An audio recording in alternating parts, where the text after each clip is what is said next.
Human-Demon Great War, the situation of Kushitani, Asaka, and Aurel. Asaka being the second half of the adventuring duo, and Aurel being Ronan's apprentice number 2. This is the first time his name. Whatever. Kunihiko, I forget there's Kunihiko and Kushitani. There's such similar names. Alright. Kunihiko insists on claiming vengeance for the village, but for the stupidly impulsive Kunihiko, every time he encounters a failure, he thinks that he should overcome it, it seems. To put it in a positive way, he's hot-blooded. To put it in a negative way, he's an idiot. However, I was saved by just such an idiot.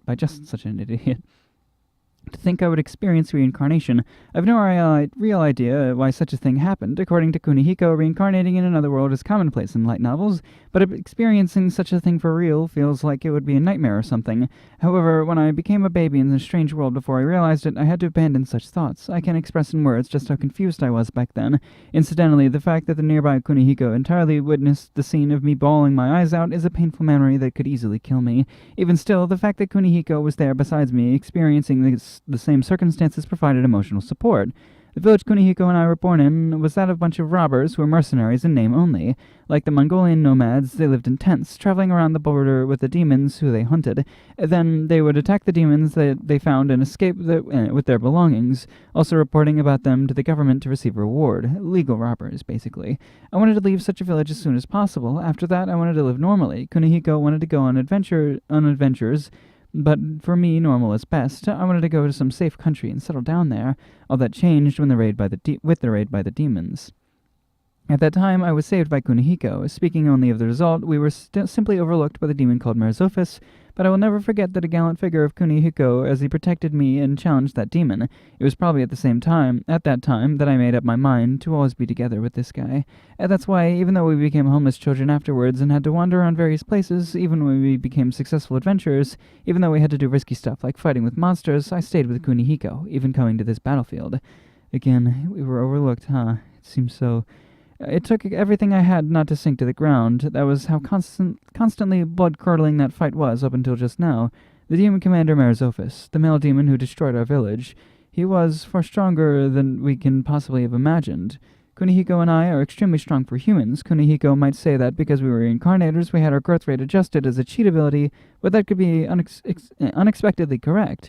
That's just how strong Kunihiko and I are. However, Merzofis was even further above us. Kunihiko and I, even with the two of us taking him on together, we were unable to do anything at all. No, I should say the three of us, huh? I stare at the distant fort. If I could have activated clairvoyance, I would have seen the form of a woman standing there who was the same state of total exhaustion. I didn't even know her name, but she had continuously provided us with covering fire from that fort. I think her magic skills are incredible. From such a distant place, she carried out precision sniping in the rapid-moving Merzofis after all. I could never manage that. At the end, the reason Merzofis decided to retreat was because she used great magic to strike a major blow against the demons, the tremor from which caused Kunihiko to fall on his backside, making me panic, though. Rather than defeat Merzofis, I think her strategy to tilt the state of battle in the humans' favor and make them retreat was successful. And then, in the opening, when Merzofis was distracted for a moment on seeing the battlefield, she shot him through the heart. Immediately after activating great magic on a big enough scale to completely change the progress of the battle, she still had enough power to shoot through that Merzofis' magic defense. There's still much that I don't know about this world, but there's some amazing people out there.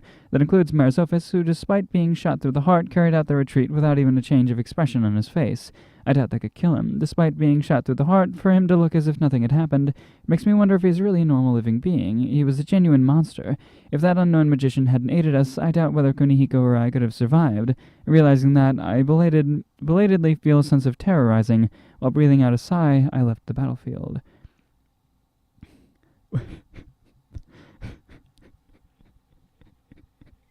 I don't want to do this voice. Oh, God. That was serious. What am I supposed to say? Is she, like, Southern now? Oh, God, I don't want to do that. That was seriously dangerous. The heck was that monster? Oh, no. I never heard there was a demon like that, though. Or rather, I'm seriously grateful to those two youngsters for being able to pin it down. If those two hadn't been able to pin it down, who knows what would have happened?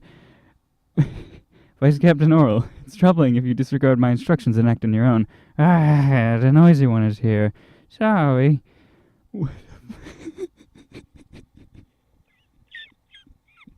What's with that tone?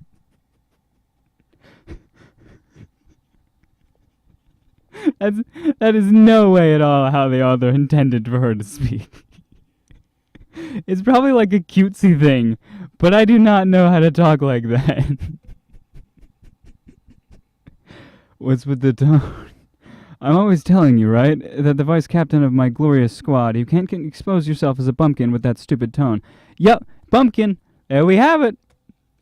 Fucking, the captain's scolding goes in one ear and out the other. Ugh, what a pain. Why do I have to get these lectures from my superior on such a battlefield, I wonder? I bet that this guy just don't get how seriously bad that monster was. He just doesn't get it that if not for me those two adventurers pinning it down, we'd have been the losers here. Instead, he was grumbling the whole time about preparing the great magic already while next to me. In the end, I let loose with great magic as he wanted, didn't I? That should be more than enough. I'm totally worn out from the great magic on top of the long-distance sniping, you know. I've done far more work than you just following orders. I want to go back to teacher. If he was teacher, then he'd be far more understanding. He'd be asking for more unreasonable things instead, though. In the first place, why do I gotta be standing on the battlefield anyway? I'm the second daughter of a poor noble, so I thought I'd be trying to catch a suitable fiancé and then live in peace. Catching teacher's eye was the end of my luck. I was called out by the royal magician before I could recover from total shock. You never know what life can bring. Are you listening? Yeah. I'm not listening. What's teacher been doing anyways? Blowing the head off the top brass of the demons. Heads up.